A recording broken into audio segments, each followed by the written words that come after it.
me a question. You're going to ask me a question. I don't know if you're going to have the answer to it. I probably won't. You're not going to. Why is my face so zoomed in? Are you using your laptop camera? I'm using my iPhone.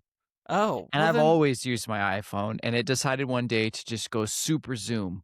So here we are. You need to step it back, bruh. It's Step the it same. back. I'll kill you. It's the same distance it's always been. I'm tired of it. I don't know. This is fine. I also realized that I'm wearing the exact same outfit. Like, so am I. I'm always wearing a wore black. Last time. I mean, you know what? Like, look, here's the deal. Here's the deal. We're old now, okay? We don't care to know what the latest fashion trends are. Okay? No, we don't. We don't care for it. I'm slipping deeper into comfort. Yes, we are. Well, anyway, here we are. Hello, everyone. I'm Shane. And I'm Kyle.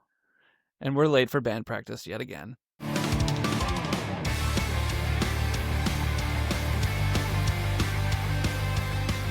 I will always dance. I will always dance when that song comes on. It's a good song. We made a good one. That was a good one. It was. So what I've had a thing that I've been obsessed with for the last week. And but before we do, how was your week? I guess week and a half or 2 weeks. It's been a while. These past 2 weeks have been great. I have worked just enough to pay the government. I've had moments of existential dread and great joy. I put gas in my car. What else was huge? There's so much in between. Like existential dread, that could be literally anything, and extreme joy. Like it could be anything. You almost got hit by a car, and or you did get hit by a car, and or you suffered some sort of traumatic experience. No, and on the other end, you won $1 million. No, if I won $1 million, I wouldn't be here. You'd be in Fiji. I'd be in Fiji. I love how that's the place you pick that I would just go. Sipping Mai Tais, brother. Just like on the beach. Just like, no, the freaking, the cheeseburger in paradise guy. What? Cheeseburger. Jimmy Buffett. How dare you say the cheeseburger in paradise guy? Put some respect on his name. Freaking Jimmy Buffett life, man. That's the goal, right? It honestly really is. Jimmy Buffett had it down. No, it's been good. I had a lovely Valentine's Day. Oh. With a young lady. Who is super great. That's awesome. That's awesome. We went to an escape room. Oh, that's fun. I remember the escape room at my wedding. Yeah, that was the best. That was the best. I'm sorry, like I've done escape rooms since then, but that was literally the best time I've ever done an escape room. That was the first time I ever did an escape room. Same, but was at your wedding? Yeah. No, this one. Well, think about it. I'm in Hollywood, baby. Oh yeah, I bet you. Yeah. The production value is insane. It was like wizard themed. You were a wizard's apprentice. They gave us like a cloaks and wands, and I'm walking around. We're walking around. Hello, Harry. Yeah, for real. No, it was literally. You're a wizard, all right. They literally ripped off Harry Potter without. Of course, how can you not? Yeah. You can't just. You can't. Yeah. You know what? Harry Potter is great and all, but like, I think Harry Potter ruined wizardry forever. Like, I don't think you will ever be able to make another wizardry kind of movie for a long time. Like, and be successful at it. No, yeah, Harry Potter is to magic and wizardry that Bob Marley is to reggae music. It's like, oh, you're a reggae artist? Okay, Bob Marley, get out of here. Yeah, it's ruined. It's ruined forever. You're not going to be able. Now you'll have like smaller, but I'm saying like to the level of success that Harry Potter had in order to have a deemed successful wizard movie. Yeah. I think it's impossible. Well, actually, when I think of wizards, I only think of Harry Potter, and I forget that wizards even existed before Harry Potter. I mean, we had Merlin. That was it. Like, you had Merlin and Sword in the Stone. That's the only wizards that I knew, and like in Dungeons and Dragons and stuff. But like, that's a different class of wizardry. Right. Do you want to know something really upsetting? What? I have watched all of the Harry Potters except for the last half of the last one. You don't even know how it ends? And I refuse. I refuse to watch it. I want to die never finishing it. I want to die at 95%.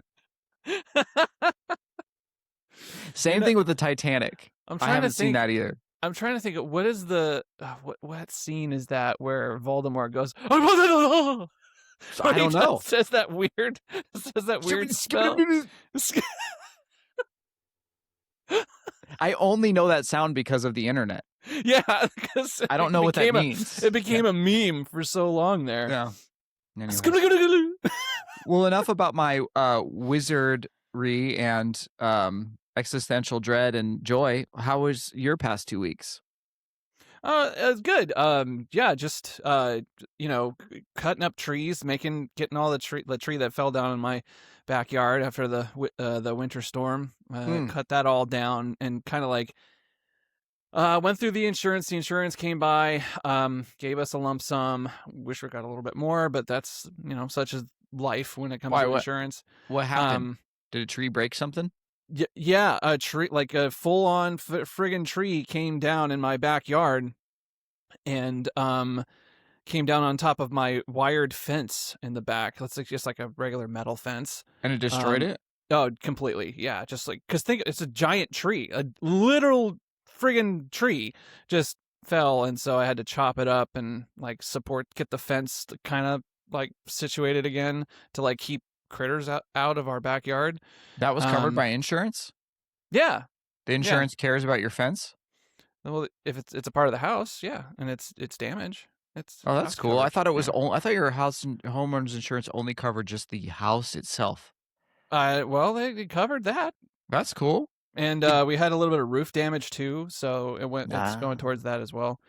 But yeah, it's yeah, we wish we got a little bit more, but such is insurance. You're not going to get everything. When you say that you cleaned up the trees, are you saying that you manned a chainsaw?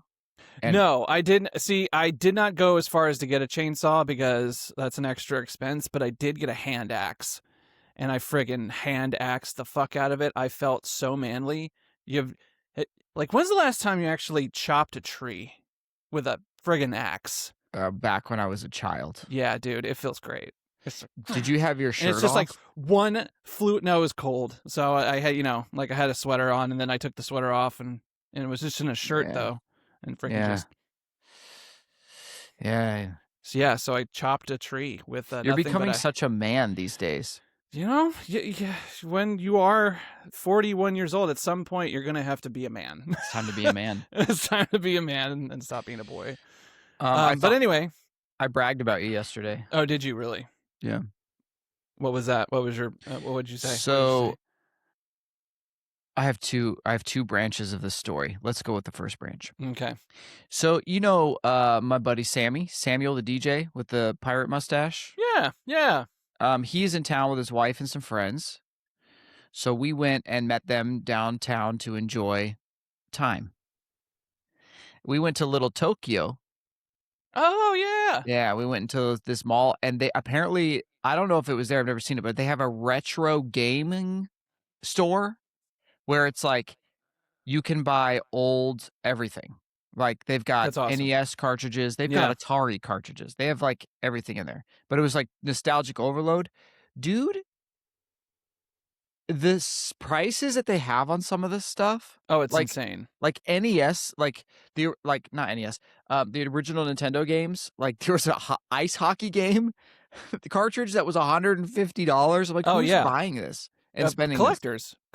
It's cool to collect now. Like it became cool to collect ever since the Angry Video Game Nerd became popular on YouTube. That's true. Because once he started coming in and he started showcasing his, he started doing his videos based on like his nerddom, right? But that's true. What ended up happening is people started paying attention to his back collection, and they're just like, oh wow, like he actually just never traded in his games and just Right. kept his games.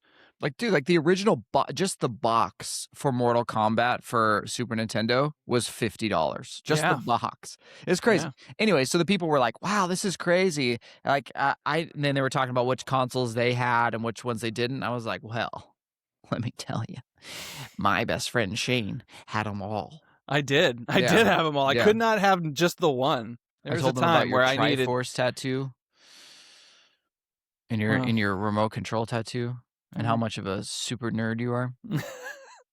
And then I as felt super ashamed. nerdy as I am, there are so many other nerds It's out true. there, like And that are even more nerdier. it's true. And then I felt ashamed to be your friend.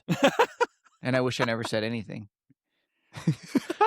That's the effect that I give to people. Now, here's the second. I entrap you in, and Right, then you right. go. No, I'm just kidding. I'm not I ashamed to be your regret friend. this.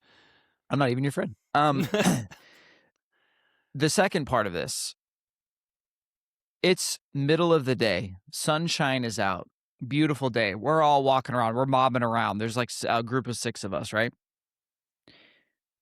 It was so stressful being downtown LA. I don't know. I've never spent that much time down there.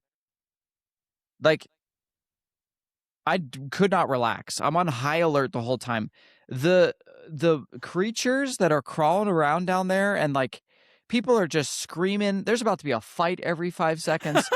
I watched a lady just full on just take her pants off and piss right on the floor. It was wild, dude. We went into a CVS. I was like, am I going to get stabbed with a hypodermic needle inside while I'm looking for snacks? It was crazy. Dude, when's the last time you ever have like been downtown LA? Like That was that's the most first time I've ever spent there because we Okay. walked everywhere. I was like, this is not a good time. Why is it that downtowns always turn into absolute shit shows?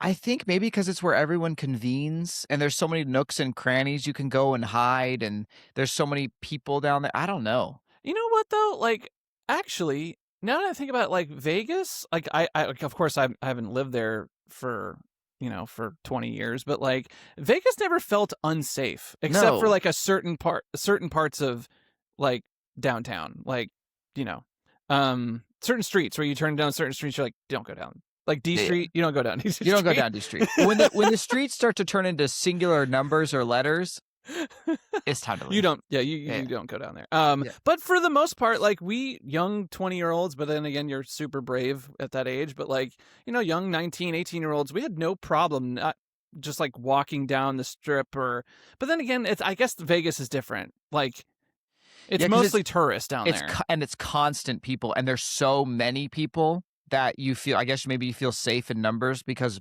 most people there are like people trying to have a good time that are not crazy.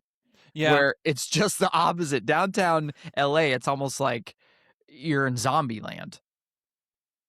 It's crazy. Yeah. And Nashville's getting that way too, I hear. Again, I haven't like walked downtown, but I've heard it's like there's trash everywhere and there's like, like stuff like that is happening down in downtown Nashville. And it's just sad.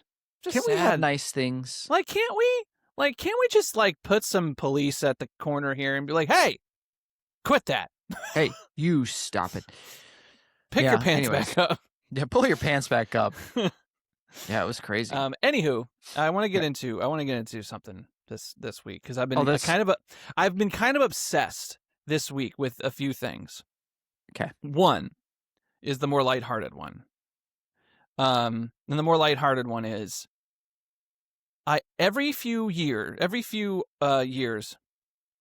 I think about the Apple keynote address from 2007. Oh. And the unveiling of the iPhone. Yeah. And like how much that absolutely changed history. Not just technology, but history. The trajectory of how we live our lives.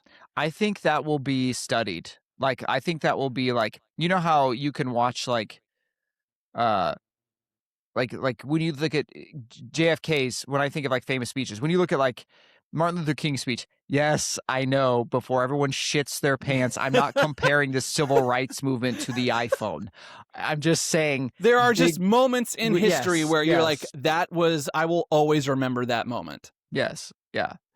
Yeah. No, that I think that'll be looked at like you're totally right. People are gonna look at that and be like, in school, be like, this is where humans lost the plot. So yeah, No, this is and I'm where like, everything changed. Yeah.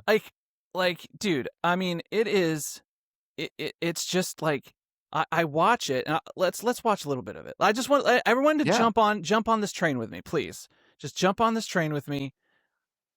All aboard. Choo choo. Green Print Plan. Extra attention from our people. Extra is our ordinary at Regions. This is a day I've been looking forward to for 2.5 years. Damn, Mr. Jobs.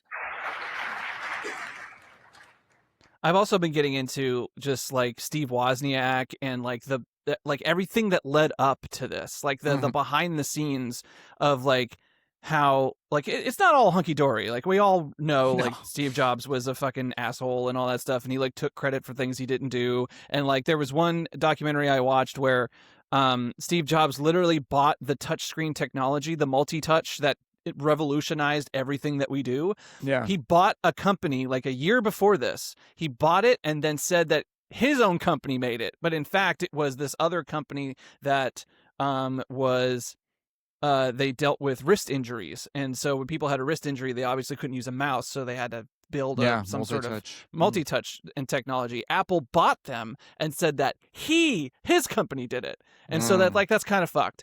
But at the same time, when you buy a company, you could do whatever the fuck you want. Yeah. And so it's like not not morally great, but it's in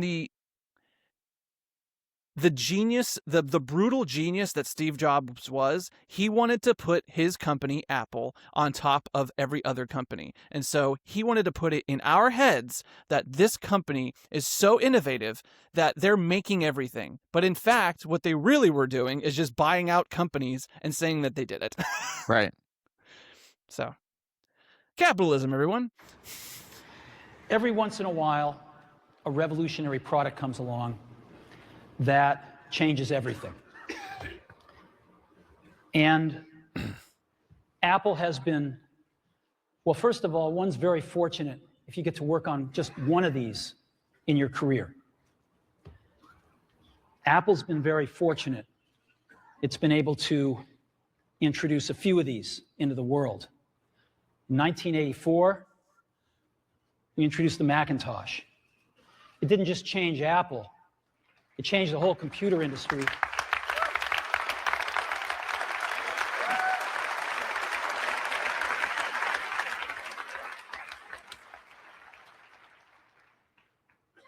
In 2001, we introduced the first iPod.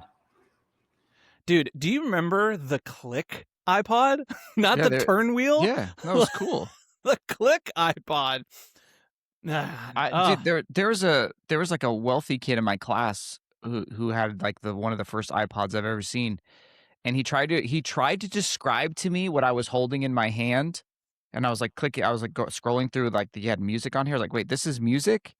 And I said, where's the CD? Where do you put the music? And he's like, you put it in. He's like, you put it in your computer. I was like, what? How? I was like, because I had a computer at home. I was like, I've never seen an iPod slot. He's like, no, you download it, you plug the cord in, and the songs transfer. And I was like, so the songs live on here forever, and you just play them. I was like, how many songs can you have? And I think at the time, I don't know what the first iPod was. Maybe it was like 3 gigs. Yeah, 2 gigs. it was like two.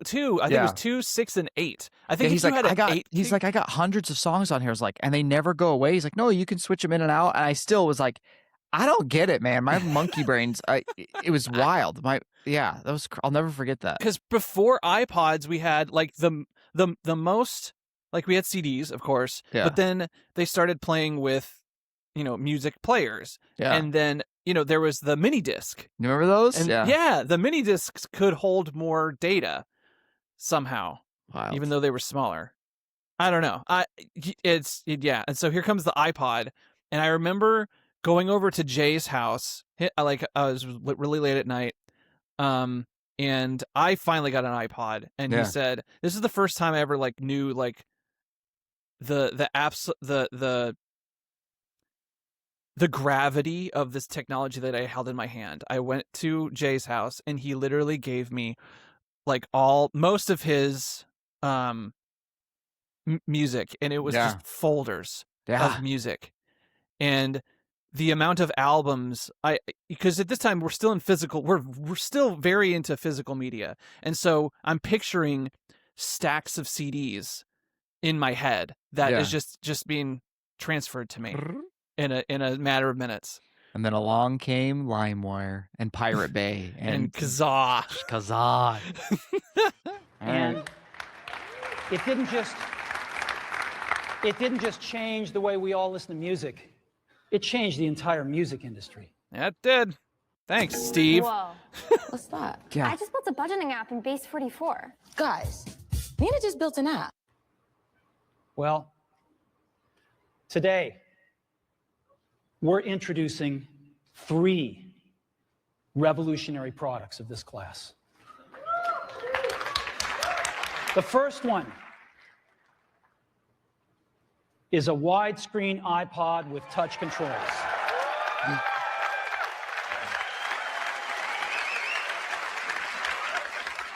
Look at that smirk on his face. Like he knows, like he is gonna nail this keynote address right now. He's got a nuclear bomb in his pocket. The second is a revolutionary mobile phone.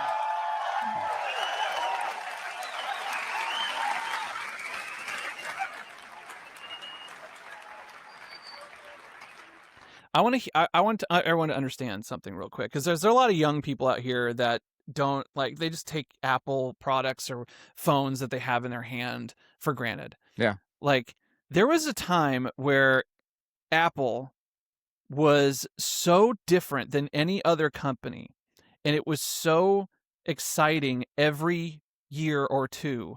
It was like Christmas. Yeah, to hear and the rumors of what Apple was creating next.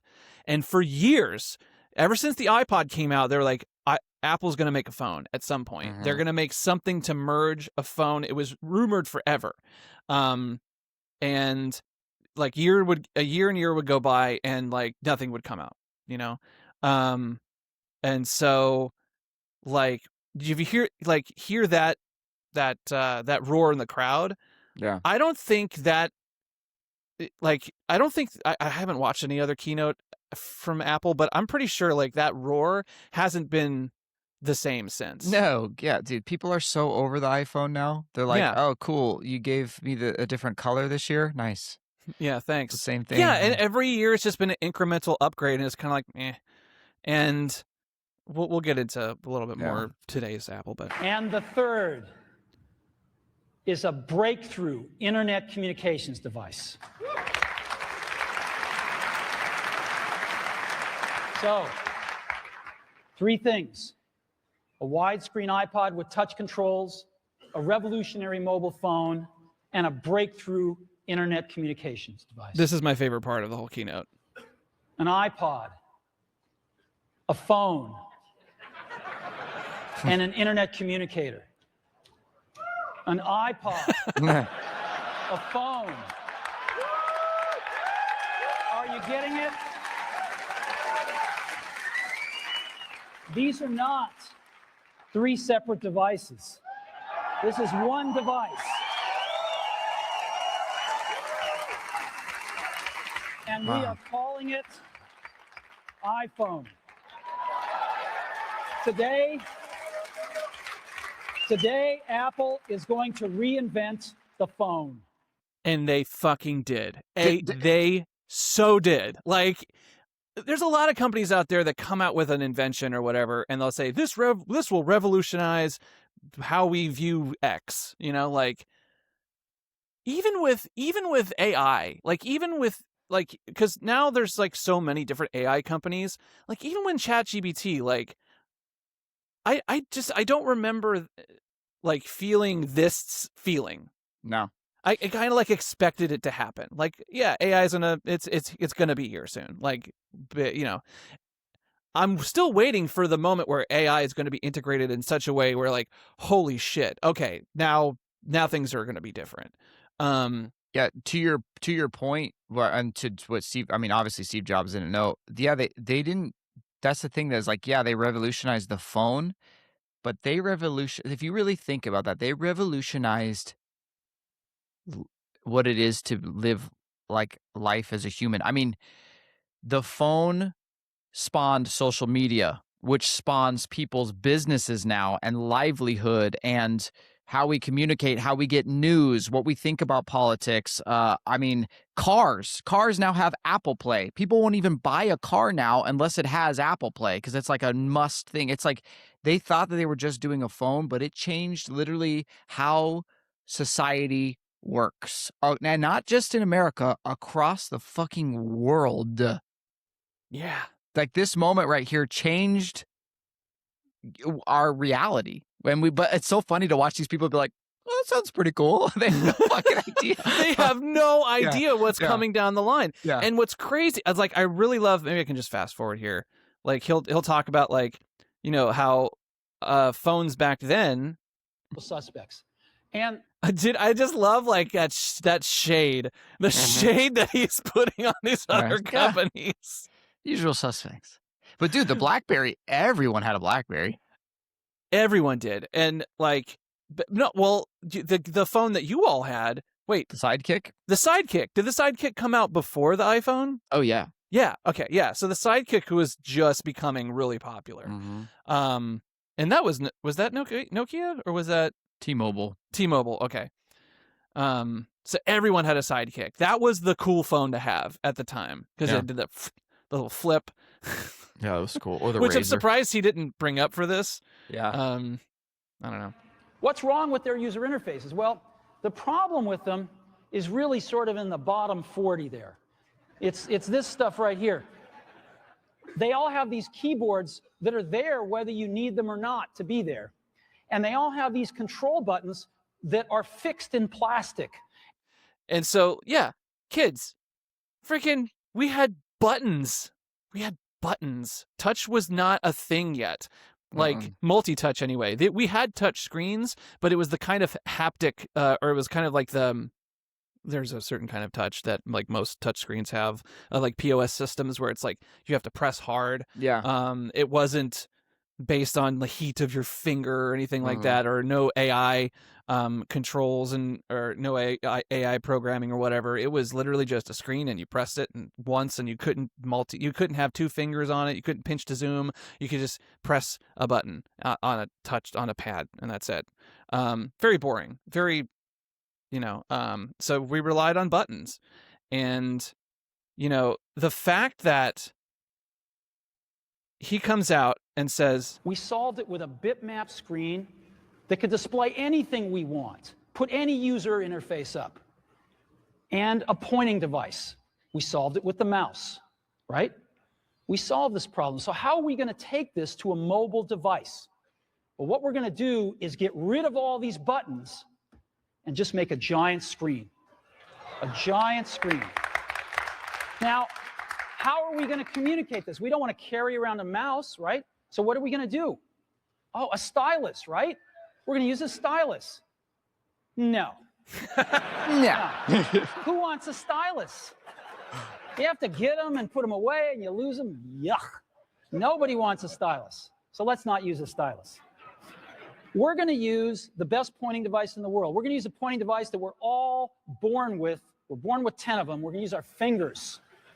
We're going to touch this with our fingers. And we have invented a new technology called multi-touch, which is phenomenal. It works like magic. You don't need a stylus. It's far more accurate than any touch display that's ever been shipped. It ignores unintended touches. It's super smart. You can do multi-finger gestures on it. And boy, have we patented it. So... That's true. Yeah. And so, like, I remember when the iPhone came out and I remember touching it and holding it and just being, like, blown away by how smooth the Yeah. screen was, It was crazy. and like how quick everything was in the user interface. And then Android came like not too long after this. Mhm. Like Android got it, or Google got it. They're like, okay, this is the future. We need to start doing shit now. Right. And so they swooped in. And meanwhile, BlackBerry, this is kind of what kind of got me on this trajectory, is the BlackBerry movie, which I still haven't watched, but I've seen clips because it's got the dude from Hold on, there's It's a Always Sunny. BlackBerry movie? Yeah, it's starring what's his name from It's Always Sunny in Philadelphia, the Dennis. Really? What's his name? Yeah, he plays one of the CEOs, and it's apparently really not truthful at all. It's really it's just really fun. it's just a fun movie Okay. based on real events, you know. But there is a section where they do play this keynote address, and one of the main engineers, who is another CEO, was watching it, and he's watching Steve deliver this address, and he's like, "Why would anyone want a phone without a keyboard?" And it was such like a difference between that type of thinking and the type of thinking of Steve Jobs. Yeah. You know, like he somehow was able to figure out what people wanted before we wanted it. He basically told us what we wanted.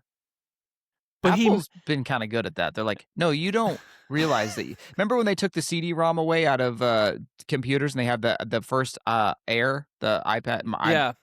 or whatever it was, the iMac Air or whatever, MacBook Air. People were like, this is so fucking dumb. I have to. But they were just years ahead of where we are now. Or and the it's like, or the more recent one, the Apple Watch. Yeah. Like I still to this day I don't have an Apple Watch because I never really wanted one, but I'm sure if someone gifted me one, I'd be like, "Fuck, I can't live without this." No, I love it. I love it. Yeah.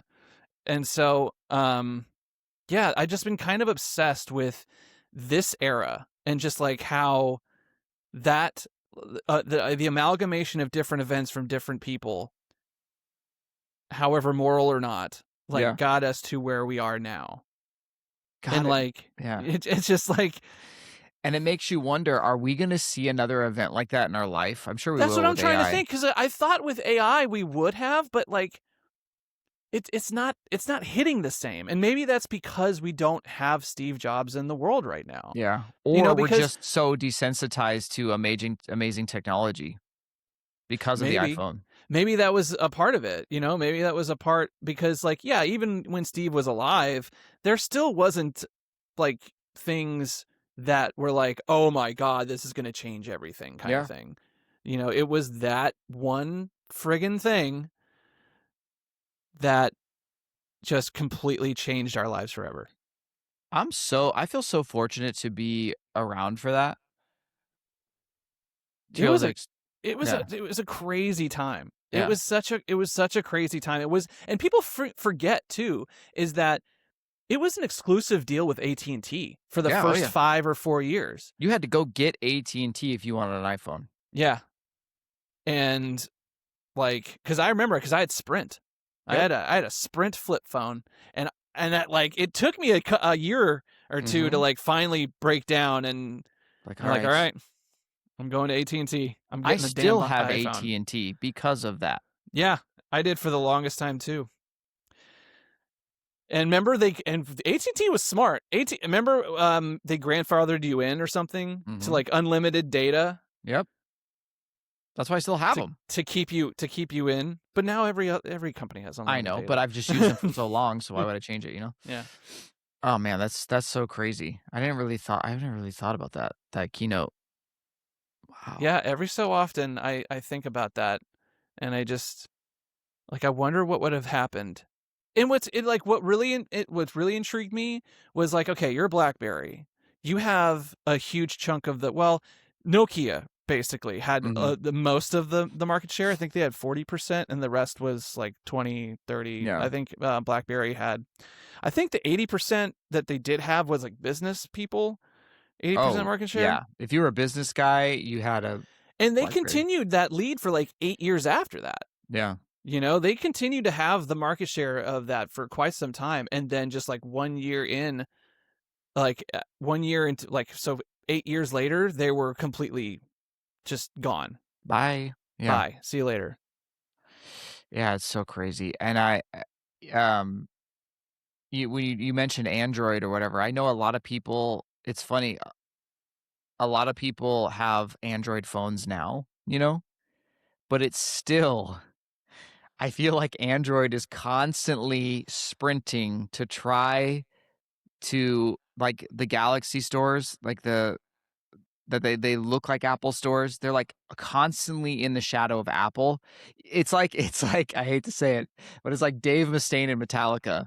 It's like Metallica is Apple, Megadeth is Android. They're both very, very good, but they will forever be like, damn it.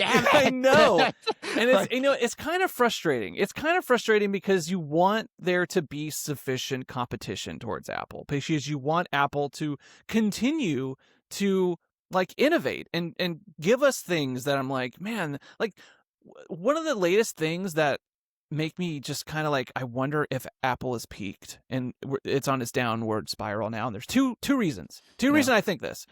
One is when they announced the Vision Pro. And I was like, who wants this? Like, yet. Okay, right. But it's been a couple years since then, right? And Yeah. it's still $3,000 fucking dollars. It is. And that's again, it's not a Mac, it's not a computer, it's a VR headset, augmented reality headset, which is cool. It has novelty, sure, but you're again like, in what use other than home use are you going to use it for? For now. Well, imagine. All right, put it this way. When technology catches up and we are able to live in an alternate reality that just becomes part of life, who's going to be the company you look for that technology? You want Apple because it's going to work with your phone, your watch, your house, your car, so they're gonna. That's the one thing that Apple, and the reason why a lot of companies are playing a catch up, is not necessarily because Apple is better at them, is because they've created like an almost impenetrable ecosystem. Oh yeah.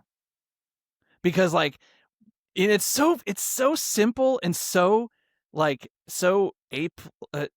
lizard brain is when you see a green bubble pop up on your phone. It makes me. I've been conditioned to get angry. I'm like, don't you ever text me with a green bubble again. Like you could be in an emergency situation. Yeah. You'd be like, help, I've lost my phone or whatever. Like I'm like like, ew, no, like, fix whatever.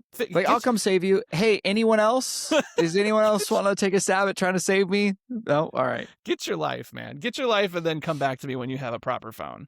Okay, well, now think about that. Because Apple is so integrated in your entire life. Now, I'm not saying this is not right, but you know me, I love a conspiracy. What if the whole point of the Apple company was to, because they have technology that's light years ahead right now that they've been working on that we don't know about. Yeah. What if the end game for Apple is total control and domination? I of you, disagree. and here, that way. I disagree, because I thought like, man, they have so much power and this, that, and the other. They can do anything. Okay, sure. Here comes AI. Like, AI has been on the forefront on so many engineers' minds for not even the past 5 years, but for the last 20 years. People like, that's the next step. Is like artificial intelligence, computer learning. This is the next step of where technology is going to take us. You'd think that the engineers at Apple would be like screaming at the top of their lungs, because they started with Siri, and that's how everyone thought. Everyone thought that, the Siri is going to become more smart. They're going to become more smart. Here comes ChatGPT. They started integrating ChatGPT into iPhone. And then you start thinking to yourself, wait, Siri still kind of sucks. What's going on here? And she still sucks. And then come to find out, an announcement was made that, Siri is going to get better, but only powered through Google Gemini. Yeah. And so I'm like, wait a minute. So one of your top competitors, Google, is going to come in and collaborate with you because you can't get your shit together when it comes to AI? Or maybe that's like they're smart because they know, well, if we want to dominate, we need to be the best at everything. we're the best at this thing. Let's team up with people that are best at this thing and become one. Yeah, it's still hard to see like, wow, that's probably one of the biggest missed opportunities Apple has ever I know. done. Well, maybe because they're just like, that's not our game. But we'll use them. We'll use ChatGPT and we'll use Gemini, and they're all in bed together for sure. But have you ever thought about this? And this is I'm gonna sound like someone's crazy aunt on Facebook right now. Okay, all right. Apple. That's all I'm gonna say. No. So Apple. The symbol of Apple is an apple with a bite taken out of it, which is like cute, right? It's like Apple. It's like, it's homegrown, it's fresh, it's new, it's quirky. But if you want to get conspiracy and you want to talk about darkness and lightness, what was the thing that you weren't supposed to do in the Garden of Eden was taste the fruit from the tree of knowledge of good and evil, and someone took a bite of it and everything changed and went to shit. I'm going to the whole domination thing. It's almost like if they are going to globally dominate and they're going to say like, we're eventually going to have apples printed on our heads.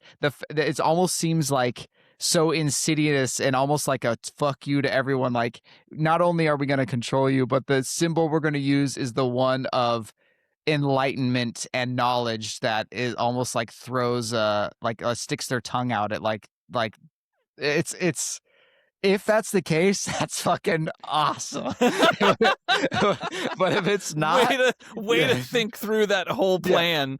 Yeah. 40 years ago, they're like, we're going to create a company to take over the world. Yeah. What we're going to call it? Apple. Why? Because of Jesus. The Lord. Well, the whole story is like it's the tree of the knowledge tree of life, good and the tree evil. of knowledge. Yeah, it's illumination. Because so we're going to bite into the tree of knowledge Yeah. and we're going to destroy the and world. now you become aware of all the things. Technically, Apple has made us aware of so much that we didn't even know about. It is total illumination. It also could be to our detriment. This is the second thing I wanted to talk about today. And you're super into conspiracies, so I think you'll enjoy this. So my wife has been getting, because she's on TikTok, we're all on TikTok, and she's getting all this stuff like thrown at her about the Epstein files and everything like that. There's guys like. What file? Who's Epstein? What are you talking about? Wait, Epstein, like the financier. No, have you seen that podcast with Jim Downey? No. Oh God. Okay, we have to watch it, dude. Okay, so follow Conan's podcast, everyone, because it is so fucking funny. Oh, Conan Needs a Friend. Conan Needs a Friend. Oh, yeah, it's such a good podcast. Yeah. Dude. Like this, dude. Jim Downey. For those that don't know who Jim Downey is,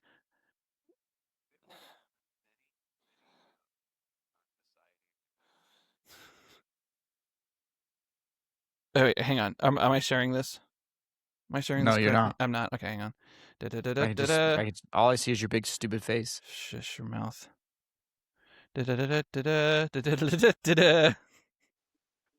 There it is. All right.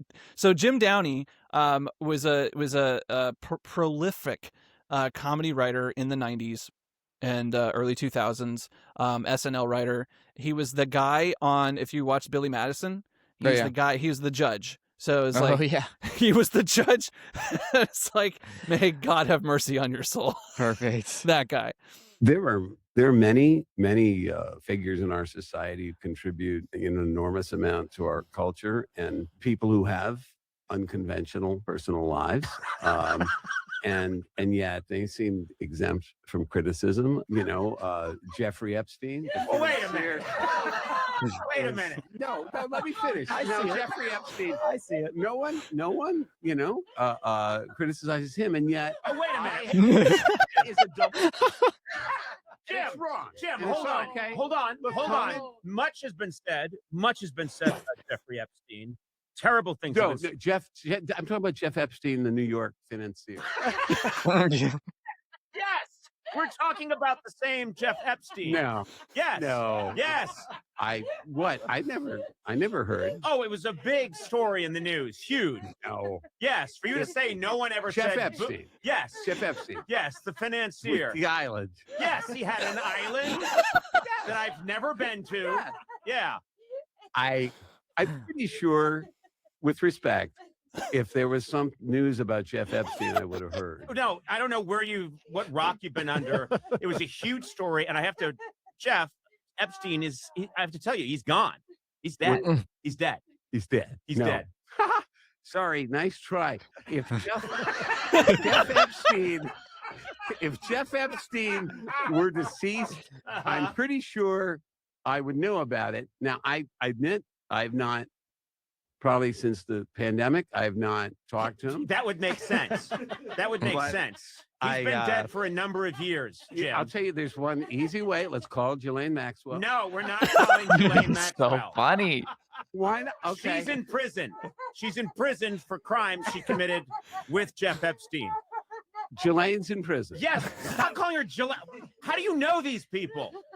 Jim. Conan. Jim. All right. Jim, listen. Okay. Listen I'm to me. just saying, I'm your friend. You know what? It doesn't matter what you do in your private life. Don't do anything in my private life. That's really good. Dude, Jim Downey is one of He's the funny. unsung heroes of the He's 90s really and funny. early 2000s, like in terms of like comedy. Because he just came up like that on a podcast, like just came up with it, and it was just quick, funny, hilarious. Yeah. Anyway. So what's that this just cracked me conspiracy? up. So, I mean, she's just getting into it. Like, people are eating babies. Like, there's all that getting into, like, and I'm going to be very careful here. Don't be careful. Don't do it. Just In say general- it. Who cares, dude? In general, I am skeptical of large conspiracies. And the reason why I'm skeptical of large conspiracies is people are stupid.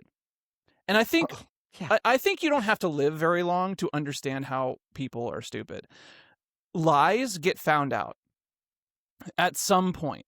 Like, if you're a liar, if you have lied and you meant to lie and meant to keep something secret, you're going to have to lie to keep the lie going, and to Right. keep the lie going, and lie even further, and do this, and then now you're doing all these different things. At some point, you're going to mess up, especially if you bring in other people into your lie, right?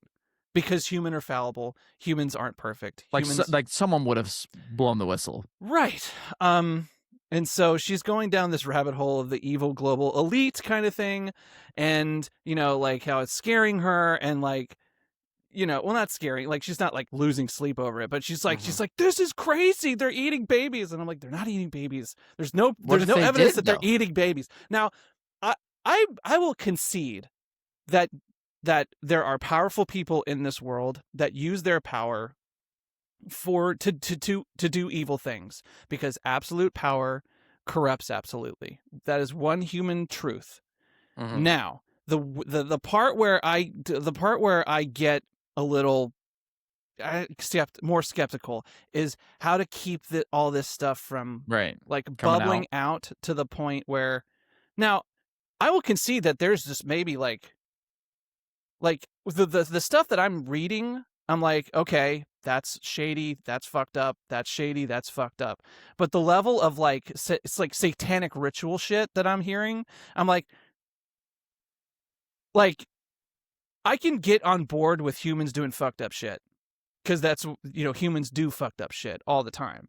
But I can't get on board of this secret cabal, just constant, like this secret, like we even know, like the stonemasons. Remember, like the stonemasons, we were so scared of the Freemasons for so long, and now the more and more has come out about the Freemasons. There's just a bunch of nerds just sitting around, just like talking about life or whatever. We went to we played at a Freemason lodge. Like, it was a bunch of old dudes. Like, That was cool. it was pretty cool, but a little weird, like the symbology and everything. Yeah. But like, it was like, they said, "Do you want to join?" They like offered for us to join. We're like, "Let's join." We never went down that path. But like, just because we played a concert, it's like there is a pathway for you to join us, Right. and we could have went that route, and we could have been Freemasons. But that's what I'm saying. Now we're starting to hear from ex-Freemasons that are coming out and saying, like, things that they actually did. Like, Yeah. it's not not like, I don't know. It's not them controlling this evil cabal of people. Yeah. And the other thing But- that I want, like, Good. I do want to throw in something here, because a lot of people are saying that there are evil people in the world that are controlling the world, evil people, and yes, like I will concede that people can do evil things, and I will concede that evil people do exist, in the sense of like they're more evil than they are good, or they're doing things because I don't know. But I also believe that there are good people in the world too. You know, like, and I have to believe that if someone was let in on the like global elite like circle, that someone would look at some of the evil shit that I'm hearing in my head, and no one would go, I'm not a part of this. Like, I'm going to blow the whistle, or I'm going to like potentially sacrifice my own life to like stop this from happening. Right. Right? I have You to would- believe you would that hope so. I would hope that someone out there would have done that. But maybe the vetting process is they make sure that you're a weak person that only cares about your wealth and your status, and you will do anything to keep it. Who knows? I mean, yes, I totally agree with you. Like, a secret that big would be really hard to keep it with that many people involved. But also, like, we didn't know about JFK for a long time. We didn't know about the moon landing for a long time. We didn't know about the MK Ultra experiments in the CIA for a long time, but those things have like literally come out to be factual that they did those things. But when you talk about the moon, we did land on the moon. We landed on a moon-like atmosphere. There were men in astronaut suits. Yes, you're correct. But I don't think we landed on the thing that's hanging in the sky. See, I disagree, because I follow scientists too, and there's scientists on TikTok. They explain this is how we landed on the moon. This is why, like, and they'll go down and debunk the conspiracies that are talked about in the moon. Like, for example, one of the conspiracies is like they edit photos from like the moon or Mars and whatever. Apparently that's just what they've always done. Because the actual the physical raw data from the cameras, you can't really see anything, but they'll have to digitally enhance things in order for you to understand like what you're seeing. Yeah. I don't know. And then there's also live footage of the moon that we can watch right now. Yeah.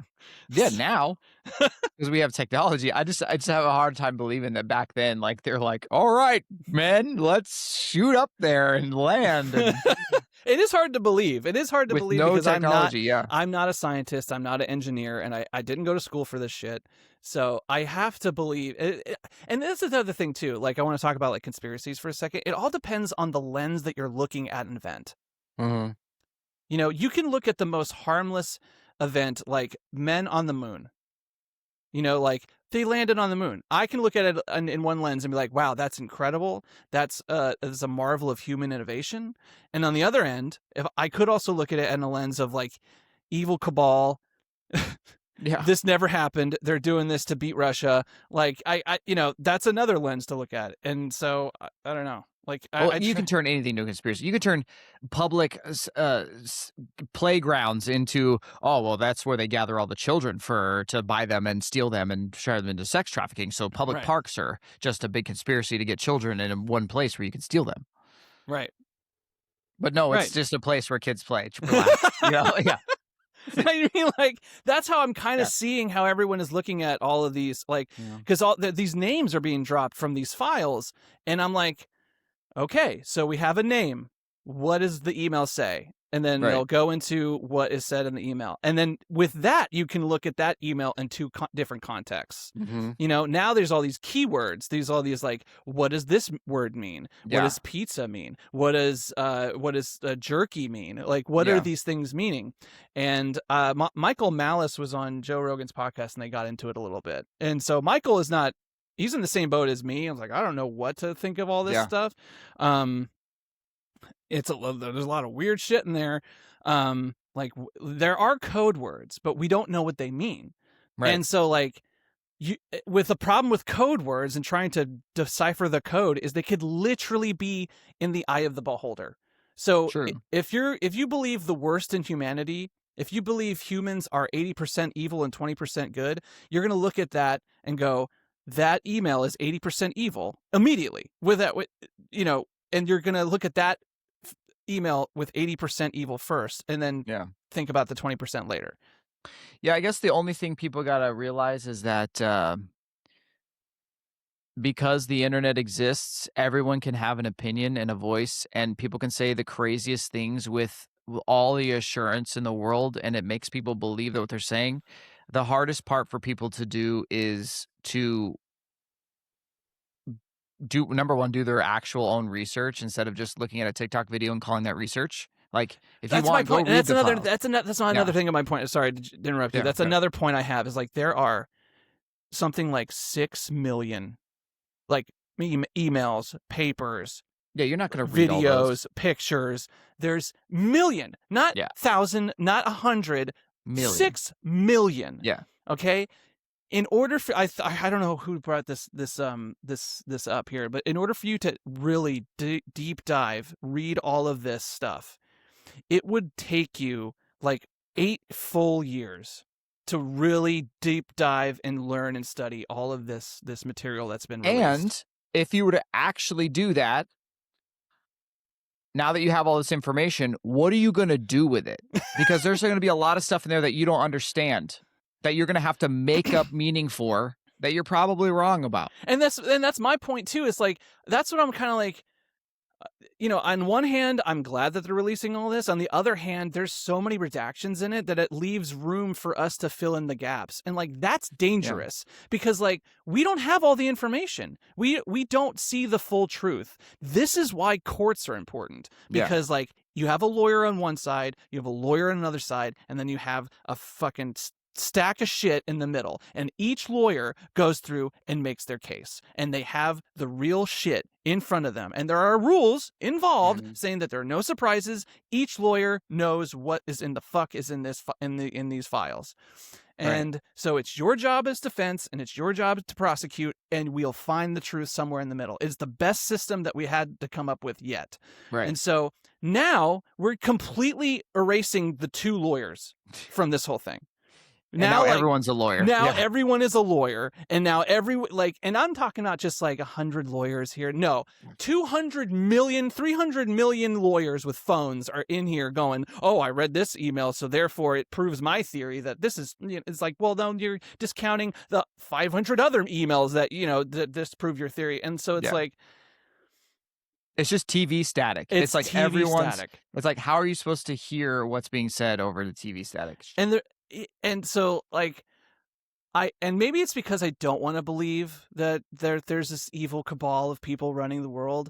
Yeah. But like I'm pretty confident in knowing that I feel like humans are dumb more than they are evil. I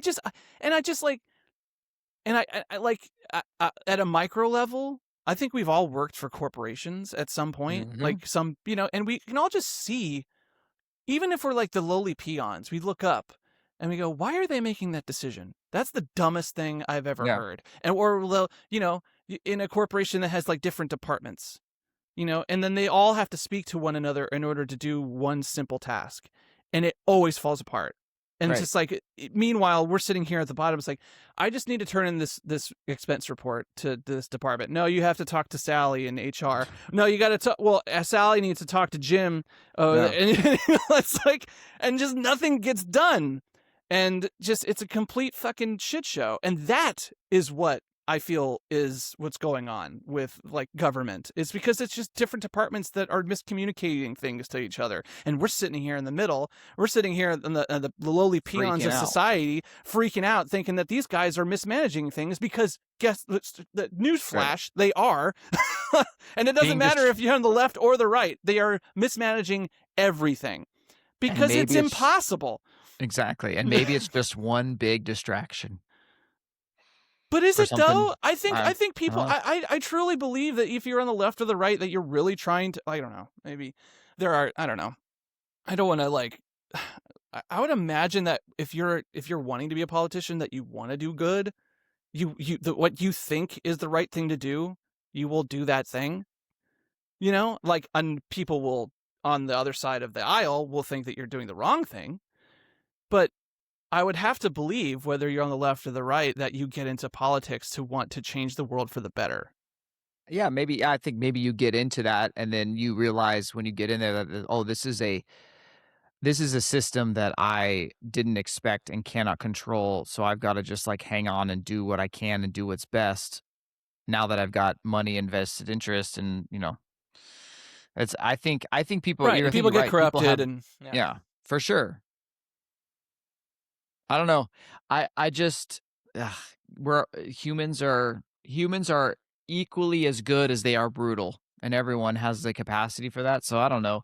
All I know is that nobody knows except for the people that were involved or not involved, and there is an actual truth. But I guarantee someone with a TikTok account is not the guy who's going to figure it out. Yeah, and so with this whole thing, Ash has been getting into it. So like, I'm heard, are they really eating babies? And so I started looking into like, okay, what is the conspiracy behind the baby thing? And then I got into the different podcasters talking about, different interviewers, different news shows talking about the Epstein files and everything. And there's this one gentleman named Michael Tracy, who is probably the only dude that is going around saying there's no there in the Epstein files. And I'm like, that's an incredibly brave thing to be going around right now and saying, hey, guys, sorry, there's nothing to see here. And because apparently he's been getting into these files too, but so we have one end of the spectrum where there's this evil cabal doing evil things. Yeah. And they're all in bed together. And it's because of this one financier that blackmailed everyone and this, that, and the other. And then you have another guy who's going through on the other side where he's saying like, no, actually, no, what we have evidence for currently is not what this is. Right. And he's going around saying that, and he's doing it in such a way where he's getting into really big fights with people, and he's kind of a dick. Yeah. But like, and it's like, that's not doing him any favors. But I can, to a degree, understand this side, because I am at the end of the day a skeptic of conspiracies anyway. So I'm like, okay, I'm glad that he exists, and I'm glad that this other side exists. So maybe we can get somewhere in the middle here. And also think about this. The only reason someone would ever open up their phone and turn on their front-facing camera and make a video about the Epstein files and say some things that they have heard or claim to have read is only for views. Nobody's putting that information out unless they would want someone else to see it. So that is so insidious in itself, because now it's a game of like, well, I'm just going to make this video because everyone else is doing it, and I want to be part of this community that's getting these views based on, and maybe if I add my own little twist, be like, they're eating babies and it tastes like cream cheese because the mother's breast milk is still in their intestines. It's like, I just added another layer of insanity that someone else would be like, yeah, so they're eating babies and it tastes like cream cheese, and maybe that's where the pizza comes from because pizza also has cheese. Like, it's like it goes out of control, and it's literally only because they want to post on their TikTok account to get views, because I would imagine, yeah, I imagine there's some of that. I do think, though, I do think the part of this, whether it's hysteria, whether you believe it's hysteria or not, or if it's truthful, like, ultimately, I think it comes from a good place, because I think like when you hear like kids are getting hurt immediately, like, are humans, and this but why is a good post thing about it? That's what I'm saying. What's your intention of posting about it? Well, your intention is because you want people to know, like, hey, like, Everyone knows. we want to make sure that this is known, because if you were a part of the evil global elite, we know that you're doing these things. Like, we want it to be known so that people can be arrested and people could be charged for crimes. The problem is we don't no one's have getting arrested. Well, yeah, the problem is it's like, if people were going to be arrested, they probably would have been done by now. And this is my evidence. Now, this is my, like, and a lot of people have brought this up because it's so like when I've heard this, I was like, okay, this is true. All right, so Epstein gets arrested, they raid his home, they raid everything, and so who's in power at this time? Biden, either was it Obama? I can't remember. I can't remember what year he was arrested, but he was arrested. The Democrats were in power. Okay, so the Democrats have all this stuff. The feds have this stuff. They're sifting through everything. They're seeing all these files, whatever. Trying to see like if they're like who can we arrest? Yeah. Now, if you're on the side of like politicians are evil, politicians are bad, I can get on board with politicians will use whatever they can to fuck over people on the other side of the aisle. Yeah. So if you have all these files and you are going through it, and let's say you're being selective. Let's say you're on the Democrat side and you're going through these files and you're like, okay, well, Bill Clinton falls in here an awful lot. We're going to skip that. But Donald Trump's in here. Yeah, let's get some Donald Trump. Oh, here's another conservative. Oh, here's a friend of Donald Trump. So let's fucking get this motherfucker now. And so wouldn't you? Let's twist it and make it look like it's something. Let's twist it. Let's fucking get him. Because like they've been trying to get him for what, 10 years now? Like, yeah. And they still he's president again. Like, yeah. Like, and that's not to say that maybe all the things they said are absolutely true, to be honest. Like, who knows, you know? Right. I'm just like, you know, like if I'm to believe that humans are vindictive to the point where I'm going to use whatever I possibly can to get you in jail because I don't like you. Yeah. Sure. They would do that. For sure. And why was it not done? Yeah. Why was it not done? And conversely, then Trump gets into power. Then they go into this whole like, we're going to release the Epstein files, and they make it a big, huge thing, like a big carrot to dangle in front of all their base. And they're like, look, we got the files. And then the files came out and we're like, the fuck is this? I can't read half of it because it's all blacked out. You have Pam Bondi saying like there are these things in the files that I have seen personally, and then they released the files and like nothing like that is in there, and they're like, what? Did you just make shit up? Like what is going on here? Like, and I think this is just an amalgamation of people being fucking egotistical, narcissistic idiots, thinking that they could use this to like promote their own party. And now that the files are all released, that's exactly what we're seeing. We're seeing Democrats use it against Republicans. We're seeing Republicans using it against Democrats. And it's just like, and I think when like people were like, I think like, I don't know, man. It's either Trump is like trying to hide something, or maybe he saw the writing on the wall and he was like, if you all release this shit, like there's so many global elites listed in here doing some shady ass shit. Yeah. Like people are going to lose their fucking mind. It's like as if if we, the group band, had our text messages out into the world from the past 20 years. Could you imagine? Oh, canceled. Dead. But that's everyone. That's not just that's just us. Like everyone's lying to themselves to think like if your text pious thing, if your text with your closest buddies, like you know, that's sarcastic, you know, funny shit, the jokes that you would go with your friends and stuff like that are just really terrible, but they're close friends that no one else should know about this. It's only you two. But it's a safe space. It's a safe space because you know that anything you say to that group of people, they know it's coming from a joke, and you could say the most heinous shit ever. Yeah.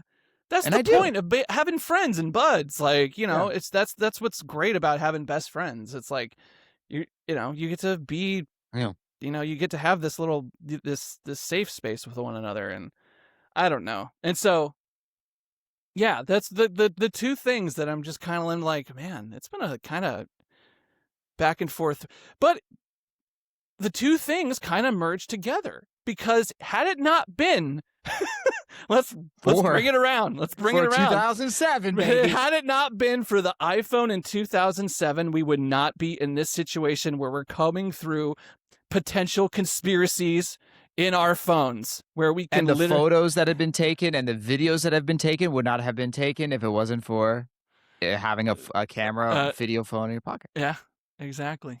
Now, speaking of videos, this is a nice segue. I think I saw the most impactful, prolific video I've ever seen in my life. It's bold. It's bold words. Yeah, no, I think, yeah, of course. What's his name? The guy who passed away from ALS, who was McSteamy on Grey's Anatomy. He was also Oh, what was he his just name? died. Yeah, something Oh, Dane. Oh God, what was his name? Look it up. Look it up. Jamie. Grey's Anatomy.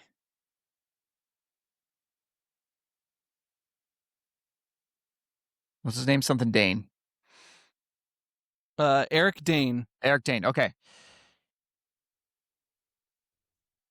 Everyone serves a purpose, whether or not they're aware of it or others are even aware of it. I think there comes a moment in your life where some people find their purpose early. Some people think they find their purpose early, and then it turns into something else later in life. As a public figure, Eric Dane has had the life, right? Like, he was an actor, a good-looking guy, got married to a beautiful woman, had 2 kids. Like, I'm sure he felt that was his purpose. Like, I'm an actor, I've contributed to the world, and then he gets ALS and it withers his body away. I think, if you want to get really meta about it, I think what he did at the end of his life was actually his purpose. He knew he was dying. He did a deal with Netflix where they sat down for a conversation knowing that this special was going to be released after his death. And he has a real, raw conversation by someone who is actively dying and knows they're going to die. And it's wild to watch someone who is a public figure like that, because you don't get to see a public figure die. You know, like, you don't get to talk to a public figure like Chadwick, the guy who had cancer. Like, you don't imagine if he were to do his last interview knowing this was his last interview, right? This is essentially what he did. He sat in front of the cameras. They had an interviewer ask him like real questions like, "Are you scared? What do you think is going to happen to you when you're gone?" And he gets to talk about the real shit in his life, like things that maybe he never wanted to admit, but he's like, fuck it, I'm going to be dead. They asked him, "Why did your marriage fall apart?" And he's like, honest. He's like, "Because I fucking," you have to watch it, I don't want to ruin it for you. But like, it's crazy to see when someone knows that it's over and nothing matters anymore, how real and the wisdom that comes out of it. The last part, I think, which is the most prolific thing, is he's got 2 daughters. They're like, one of them's barely about to be a teenager. The other one's like maybe 9 or 8. Everyone leaves the room. He looks at the camera and he tells them like the life lessons that he's not going to be there for. Like, everything he wants them to know, everything he wants them to look out for, everything he wants them to be. And then the cameras just shut off and that's it. And he said that he was going to release that when he died. And it's crazy to think that his daughters get to forever have this conversation with their dad that they're never going to have, and they can always go back and look at it. But the wisdom that he drops, and he did it for his daughters and his family, but anyone who watches that, it's crazy. Speaking of like the Epstein files and iPhones, even though those are big deals, when you watch a man who's a public figure, who has lived a life, made tons of money, has all the things that people think they want, and then you see him talk about like what's really important in life as a dying, active, dead person, and when you watch this that he's dead and gone, it's so crazy. It's wild how unimportant everything is. Yeah. It's cool. Dude. Yeah. I want to watch that. You should watch. It's on Netflix right now. I think it's either called Last Words or Famous Last Words. Eric Dane. It's 50 minutes. He talks about his history, how he got into acting, but like the things he really gets into are just so profound. Yeah. Unbelievable. But you know what? Like, that's a tale as old as time. You have people who, come back from, like near-death experiences. Yeah. That's a common thing too. And people come back and they thought they were for sure going to die, and they come back and they're like, wow, they have a new lease on life, and they for the rest of their life figure out what really truly is important, and that's family, friends, experiences, like living. Yeah. It just really not taking advantage of the life that you're given. Yeah, it's crazy. I just think, But yet we do. We take yeah, advantage. Totally We do. take we're all guilty of it because we're human and we're fallible, and we get, we doom scroll, even though we could be using that time to, I don't know, Right. better each other, better our community, like better learn, start a new hobby, to experience joy. Yeah. Dude, no, because no one's ever done this before. A famous actor has never done something like this, where they know they're going to die and they do one last like conversation, knowing that's what this is for. I think it's like so powerful. Yeah. And that's going to live in perpetuity forever. I think it's amazing. Like what a cool legacy to leave. That reminds me of like Norm Macdonald. Yeah. And like how he didn't tell a soul that he had cancer and he was battling cancer. Like no one knew. Like not even his closest friends knew. And he was still funny. Like he didn't, and just like one day he's just gone. Yeah. And like everyone was like, what? Where did Norm go? Where did Norm go? Like, yeah, he was just gone. And I think he didn't want people, I think that's the opposite. He didn't want people to have this, I guess, because comedy was his thing. And he was just like, I don't want people to view my last days as nothing but who I am. And that's me just being a fucking funny person. Yeah. But anyways, everyone should run and watch that Netflix documentary, because if you're having any stress or strife or confusion in your life, it'll blow that shit out of the water. It's crazy. Yeah. I'm glad that Netflix is doing stuff like that. Yeah, it's such a beautiful way to kind of put the bow on your life, I think. I think that was truly his purpose. He gave the world a gift that no one ever has, It's crazy. Yeah. I think that's that. Yeah. I think that's a good thing to end on. I'm glad we didn't end on the Epstein files. Right. I'm glad we ended on a good, wise note there. That find what's truly important in your life, people. Right.